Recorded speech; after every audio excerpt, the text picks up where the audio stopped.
In today's lesson, we're going to be looking at graphing rational functions.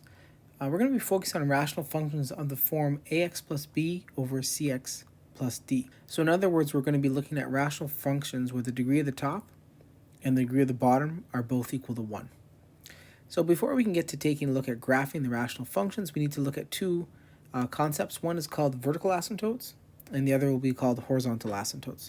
So your vertical asymptotes occur at values where the denominator of your rational function, i.e. the bottom, is 0, but the top is non-zero.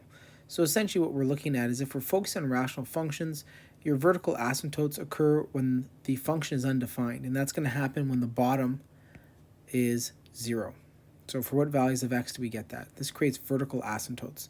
So let's take a look at finding vertical asymptotes and then trying to discover how our rational function approaches these vertical asymptotes. In our first example here, you see we want to find all vertical asymptotes of the following function here, and then we want to decide how does this function approaching these vertical asymptotes. So you can see here, to remind you, vertical asymptotes occur where the function is undefined. You'll notice here right away, r at 2 is going to be 2 over 0, so we have here it's undefined, and therefore we have a vertical asymptote at x equals to 2. So now let's take a look at a graph of this function. Now you notice here I put our Cartesian plane here. I did a quick sketch of our vertical asymptote x equal to 2.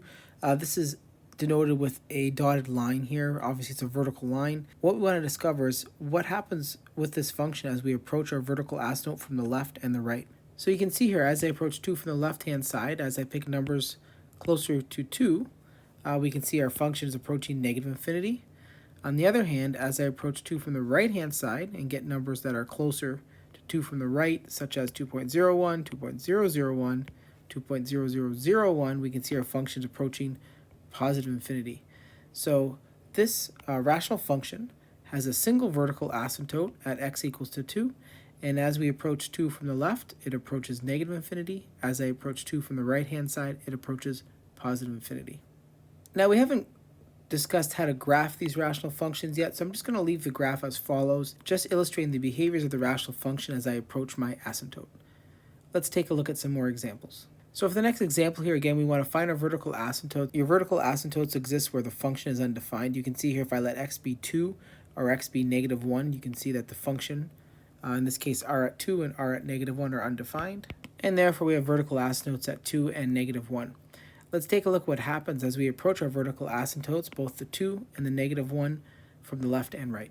All right, now approaching 2 from the left-hand side, we can see our function is approaching negative infinity.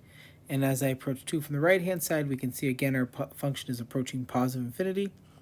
If we approach the vertical asymptote of negative 1, we can see as I approach negative 1 from the right-hand side, we can see our function is approaching negative infinity. And if we approach negative 1 from the left-hand side, we can see that our function is approaching positive infinity. So again, doing a quick sketch of the behaviors of this function as we approach our vertical asymptotes, we can see they're illustrated here. Again, negative 1 from the left-hand side, we are approaching positive infinity, and then negative 1 from the right-hand side, we're approaching negative infinity, and 2 from the left-hand side, approaching negative infinity, and 2 from the right-hand side, approaching positive infinity. Moving on here, we want to talk about the concept of horizontal asymptotes. Horizontal asymptotes occur where your function, r at x, is evaluated as x gets infinitely large or infinitely small. So by that I mean if you let x approach positive infinity or negative infinity, where does your function r at x tend towards? Let's take a look at an example and see if we can find our horizontal asymptotes. And you can see here as x gets infinitely large, our denominator, in this case x minus 5, will also get infinitely large, which means that the rational function 3 over x minus 5 must approach 0. And the reason for that is if the bottom is getting infinitely large, then the fraction 3 over x minus 5 must be getting infinitely small, as larger and larger numbers will result in the fraction approaching 0. Notice here, unlike vertical asymptotes, which are defined as x equals to as their vertical lines, horizontal asymptotes are horizontal lines and therefore defined as y equals to. In this case here, we discovered that our horizontal asymptote was y equal to 0. So I've taken a quick sketch and I've sketched our horizontal asymptote here at y equals to 5. Notice I've also identified the vertical asymptote at x equals to 5. You'll see here if I pick x values larger than 5, our function r at x is positive. Right? Any value of x greater than 5 will result in r at x being a positive value. Therefore, we can conclude that our function must approach positive infinity as I let x get infinitely close. Again, another way you can do this is just let x values get infinitely close to 5 from the right-hand side, so 5.01, let's say. You'll discover that the function r at x is approaching positive infinity, and likewise, as I approach 5 from the left-hand side, we see that our function is approaching negative infinity. So based on this, we also know the following. I know that my function r at x in this case, as it approaches my horizontal asymptote, it must approach the horizontal asymptote from above when I pick values of x greater than 5. Because the end behavior of my vertical asymptote is approaching negative infinity as I approach 5 from the left-hand side, it must then be the case that my horizontal asymptote is approaching from below. So a quick sketch of our rational function will look as follows. I've done a quick sketch of the function here on the right-hand side. You can see we also have a vertical asymptote at x equals to 5.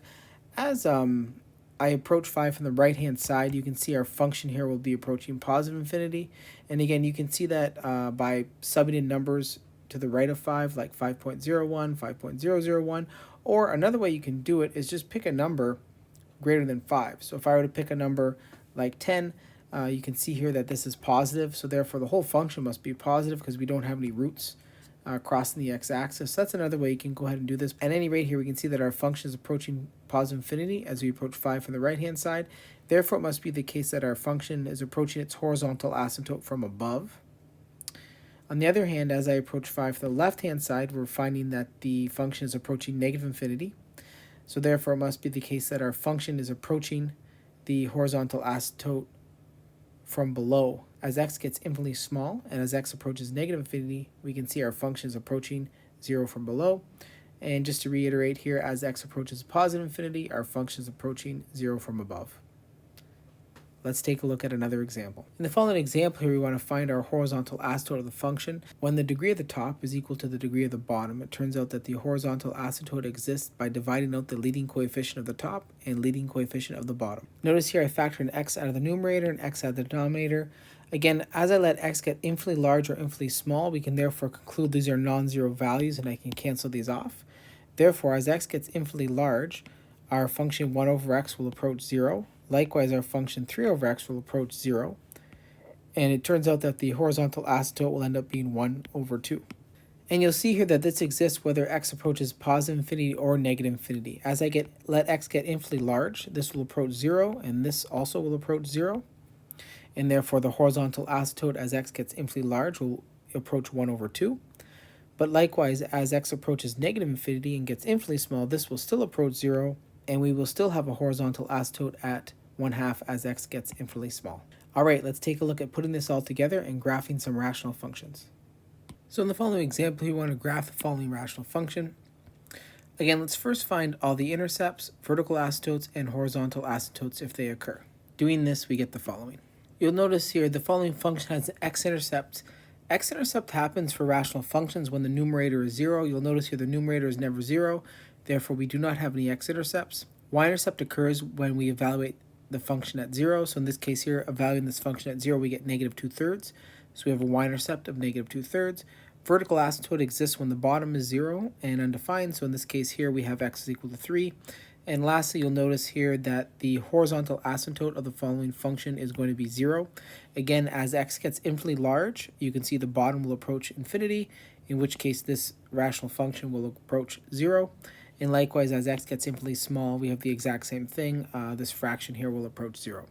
So we have no x-intercept, a y-intercept at negative 2/3, vertical asymptote at 3, and horizontal asymptote at 0. Let's piece this all together and graph our rational function. Again, taking a look here, I have a vertical asymptote at x equals 3, horizontal at 0, and then we have our y-intercept somewhere below here. So again, if you want to graph this, the best way to do it is to approach your vertical asymptote. So as I approach 3 from the right-hand side, we can see our function is going to be positive. Therefore, we're going to be having a function approaching positive infinity. The function has to tend towards the horizontal asymptote, and therefore it must look something along these lines. So our right-hand side, we can graph that. That'll look like the following. And again, you can see here, because we do have a horizontal asymptote at 0, our function is approaching 0 from above. And then as I approach 3 from the right-hand side, we approach positive infinity. Now, as I approach 3 from the left-hand side, we'll be approaching negative infinity, We then must cross our y-intercept that we've noted and then tend towards 0 again. So sketching the following function we get, and you'll see here as I approach 3 from the left-hand side, we approach negative infinity. We then cross through our negative 2/3 y-intercept and then approach 0 from below. So the graph of 2 over x minus 3 looks as follows. Let's take a look at another example. In the next example here, same idea. We want to find the x-intercepts, y-intercept, and vertical and horizontal asymptotes if they occur. Doing so, we get the following. Again, doing so here, you'll see that your x-intercept occurs for rational functions when the top is 0. Top is 0 when x is equal to 2. Your y-intercept occurs when the function is evaluated at 0, in which case there we end up getting negative 2 over 4, which obviously reduced to become minus a half. So we have an x-intercept at 2, y-intercept at minus a half. Vertical asymptote exists when the bottom is 0, which will be negative 4/3. And then again, we're in a situation where the degree of the top is equal to the degree of the bottom. And again, by factoring out the x's, we get the following. And you can see here, we've already discussed this. As x gets infinitely large, this will approach 0 and this will approach 0. These can be canceled off because, again, we're letting that x value is approaching a non-zero value from the top and bottom, so they can be canceled off. And effectively, you have your horizontal asymptote would be approaching a third. Putting this all together in graphing, we get the following. And again, you see here I've graphed my horizontal asymptote at a third and my vertical asymptote at negative 4/3. We have our y-intercept and our x-intercept here. You can already see for this function to cross through this y-intercept and this x-intercept, it must look as follows. And again, in this situation here, I have a function approaching a vertical asymptote. Either the function is going to be approaching below or approaching above. If the function were approaching below, it would have to tend towards the horizontal asymptote at 0, and we would have to have another x-intercept. So it must be the case that the function approaches positive infinity as I approach minus 4/3 from the left. And again, here you can see, again, as I tend towards my horizontal asymptote of a third, we're approaching from above. So this is a sketch of our function x minus 2 over 3x plus 4. Let's take a look at one last example. In the following example here, again, we want to go through and find our x-intercepts, y-intercepts, vertical asymptotes, and horizontal asymptotes. Before doing so, notice here that we can factor a 2 out of the denominator and observe what happens. Notice here that I factor the 2 out of the denominator. We actually can get cancellation here between the x minus 3's and the top and bottom under the assumption that x is not equal to 3. So you can see here we do not have a vertical asymptote at x equals to 3. We have what's called a hole at the graph x is equal to 3. Essentially what we have here is our rational function r at x outputs a half everywhere except for at 3. And at 3, the function is completely undefined. So this creates a hole, point of discontinuity at 3, but not a vertical asymptote. To see what this looks like graphically, we have the following. And you can see here what we have is we have a function that is essentially just a flat line at a half. And then as soon as we hit 3, we have an open circle there. That's a point of discontinuity called a hole at 3. And then it continues on as a half. So this is just a function y equals 1/2, except for at the singular point of 3, that point is being taken right out of the function. So you can see here this function does not have any vertical asymptotes, does not have any horizontal asymptotes, does not have any x-intercepts. It does have a y-intercept of 1/2, and that is it. All right, that concludes today's lesson on graphing rational functions. Thank you.